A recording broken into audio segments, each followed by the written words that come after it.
বন্ধু বান্ধৱী তথা আমাৰ ভাইটি ভণ্টিসকল, আজি আমি প্ৰেক্টিকেল ক্লাছত আমি আজি এইটো শিকিম। আমি সকলোৱে জানো জীৱ কোষৰ দ্বাৰা গঠিত। আমি সেইটো সকলোৱে জানো জীৱ কোষৰ দ্বাৰা গঠিত।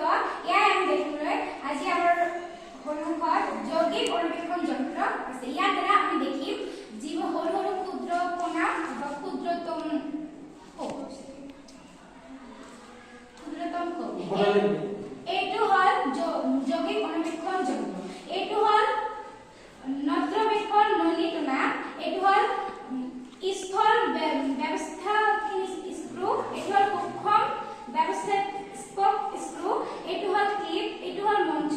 এইটো হল ইয়াৰ বাহু। এইটো হল ইয়াৰ পাদদেশ। এইটো হল দৰ্পণ।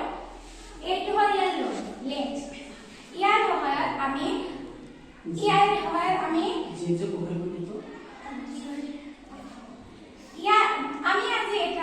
আমি এখন পিয়াজৰ বাকলি লৈ ইয়াৰ দৰ্পণত দিছো। আমি আজি দেখিম যে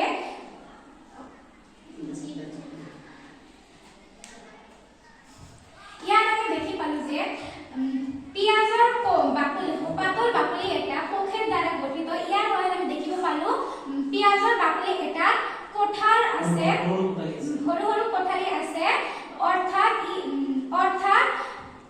যি